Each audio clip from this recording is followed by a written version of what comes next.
Alors. Par quoi qu'on commence, hein? Par quoi qu'on commence, si on veut être assez clair, concis, efficace, quand on veut parler de X-Men Dark Phoenix. Donc déjà bonjour tout le monde quand même, hein, et bienvenue dans ce retour de film numéro 25, ce qui est quand même pas trop mal, où on va parler de X-Men Dark Phoenix, qui se fait défoncer par la critique américaine, et quand même un peu française aussi, réputé comme étant le pire film X-Men jamais réalisé, comme étant une honte monumentale, comme étant une des pires adaptations faites au cinéma,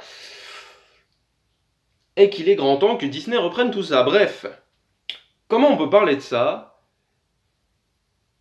Je vais déjà vous dire que j'aime tous les films X-Men. Absolument tous. J'ai aucun problème avec la licence X-Men, tous les films me plaisent, absolument tous. J'ai aucun souci. Même X-Men Origins Wolverine qui, sans être loin d'être excellent, je l'apprécie quand même pour pas mal de scènes, et même pour Deadpool. Hein, je trouve que le Deadpool a beaucoup plus de classe dans X-Men Origins Wolverine que dans ses films à lui. J'aime pas trop le ton des films Deadpool, et le côté flippant de ce personnage-là dans X-Men Origins Wolverine en tant que boss de fin, je le trouvais très correct. Même après, le film, bon, il y a plein de problèmes aussi. Hein. Malgré les problèmes de continuité, tout ça, non, X-Men 3, même X-Men Days of Future Past, même X-Men Apocalypse, c'est quand même des films que j'aime beaucoup. Mon préféré reste X-Men 2. C'est vraiment le film que j'aime le plus dans la licence X-Men. Mais bizarrement, celui avec lequel j'ai le plus de mal, c'est Logan. J'ai vraiment le plus de mal avec Logan en termes de film X-Men. Parce qu'on critique souvent les problèmes de continuité des nouveaux X-Men, mais alors Logan, niveau continuité, bon, il se pose là aussi, quoi. Hein, il y a quand même beaucoup de choses à redire aussi niveau continuité, mais enfin bref, ça on s'en fout, c'est pas le souci. Il y a pas de souci d'ailleurs, hein, il y en a aucun, hein, on s'en fout, hein, c'est bon. Mais la licence X-Men est un bordel au niveau de la timeline, et malheureusement, X-Men Dark Phoenix ne déroge pas à la règle, il y a beaucoup de problèmes de continuité. Cependant, je trouve quand même que le film est vachement bien, malgré tous ses défauts. Alors je suis allé le voir 2 fois, et effectivement la deuxième fois est passée un petit peu moins bien que la première fois, mais en attendant, je trouve qu'il y a de très bonnes choses, je trouve que l'histoire est ultra intéressante et est vraiment sympa à suivre. J'ai envie de dire aux gens qui n'ont pas aimé le film, c'est quoi exactement votre problème au niveau du film? C'est quoi? C'est le fait d'avoir des personnages qui se posent des questions, qui doutent, qui se remettent en question? C'est ça qui dérange? Peut-être, hein, peut-être. C'est mieux d'avoir des personnages linéaires qui vont tout droit, comme dans certains films que je ne nommerai pas. Mais je trouve quand même que le film se tient et propose quelque chose de vachement intéressant, sans vous raconter tout le film. Hein, voilà, il y a beaucoup de choses qui sont déjà exprimées dans les bandes annonces. Il y a beaucoup de gens qui vont gueuler sur le casting aussi. Honnêtement, moi je suis toujours, mais alors très content de revoir James McAvoy en Charles Xavier, Michael Fassbender en Magneto. Moi je suis charmé, je suis vraiment charmé par ça. Et même le reste du casting, Nicolas Hoult est excellent, enfin, il est, dans ce rôle-là en tout cas, il est assez brillant dans ce film-là, il est vraiment très très bon. Et même le nouveau casting, hein, Sophie Turner, que beaucoup lui crachent dessus pour ses rôles dans Game of Thrones, enfin son rôle dans Game of Thrones, bon, comme je regarde pas Game of Thrones, bah, je m'en fous. Mais là, en tant que Jean Grey, je trouve que ça passe très très bien. Elle fait le taf, hein, sans plus. L'acteur qui joue Diablo, j'ai oublié son nom, Kurt Wagner, il est très bon aussi. Celui qui joue Cyclope, bon, un peu pas top, mais enfin, ça passe. Je trouve que la plupart des personnages passent bien, mais il y a quand même le personnage de Jessica Chastain qui est pas terrible. Ça, je l'avoue. Le personnage de Jessica Chastain, c'est très bizarre parce que on s'en fout un peu de ce personnage. C'est dommage pour un antagoniste, c'est dommage pour le vilain. C'est stylé, il n'y a pas de problème, mais c'est assez secondaire quelque part, et elle n'est pas présente très, très souvent. Tu sens qu'il y a une puissance chez ces personnages, des espèces de Skrulls en plus, hyper bizarre. Je sais pas du tout qui c'est dans les comics, ces gens-là, mais bon, c'est dommage quoi. Ils auraient pu avoir un peu de profondeur, un peu plus de temps à l'écran.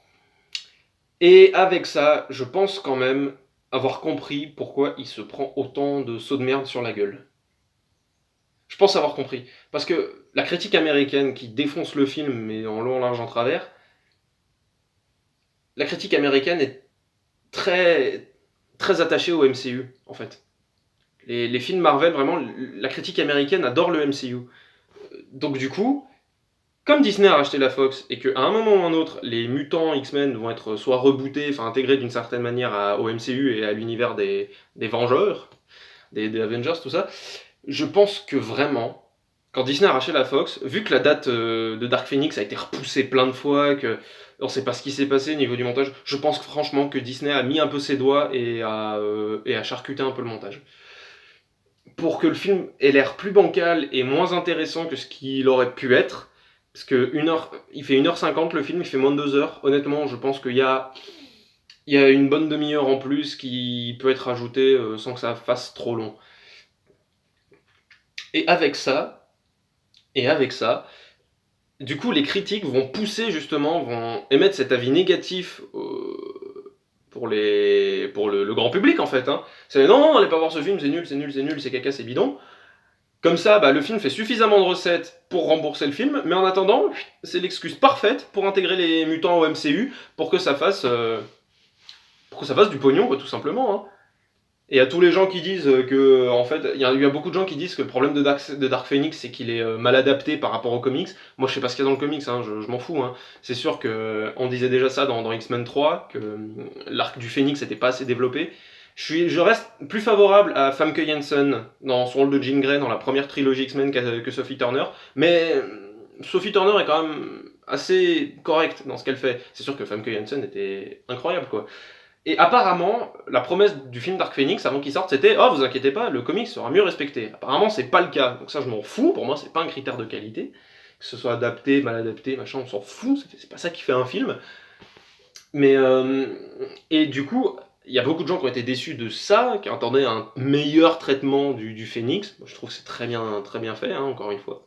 Ou un personnage qui doute et qui a une part sombre parce que elle flippe de ce qu'elle est, en fait, de ce qu'elle peut être. Donc je trouve ça très intéressant. Et du coup, beaucoup de gens ont hâte, du coup, que, bah voilà, oh, vivement que les X-Men soient dans le MCU, pour comme ça, enfin, les X-Men auront un vrai traitement de faveur. Vous avez peut-être oublié X-Men 2, mais c'est pas grave. Seront enfin bien adaptés dans un film. Vous attendez, du coup, vous espérez que les mutants et les X-Men soient mieux adaptés parce qu'ils sont dans le MCU? Bougez pas. Petit truc comme ça, hein. Au passage. Au passage, hein.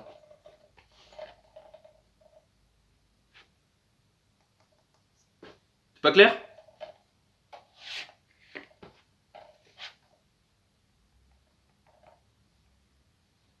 Hein?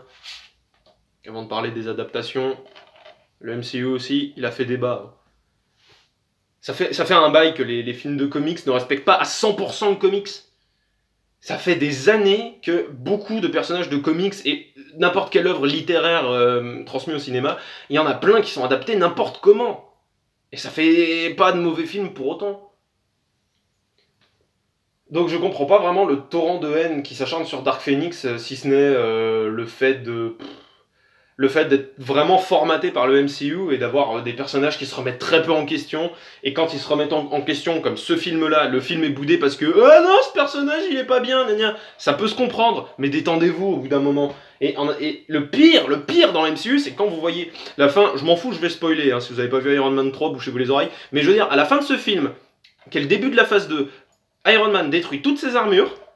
Début d'Avengers 2, donc 2 ans après Iron Man 3, 2 ans après Iron Man 3, tu vois Iron Man dans son armure. Pourquoi tu les avais toutes détruites alors? C'est quoi l'idée?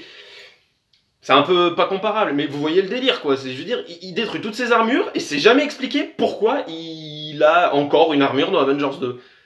Je comprends pas, bref. Mais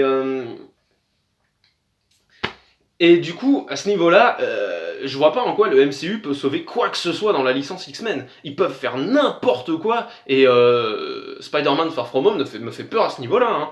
Parce que les personnages qu'il veut introduire, j'ai envie de te dire, qu'ils soient bien adaptés ou mal adaptés, si Mysterio il passe à la trappe, je serais vraiment très déçu pour Jake Gyllenhaal, quoi. Mais vraiment déçu, quoi.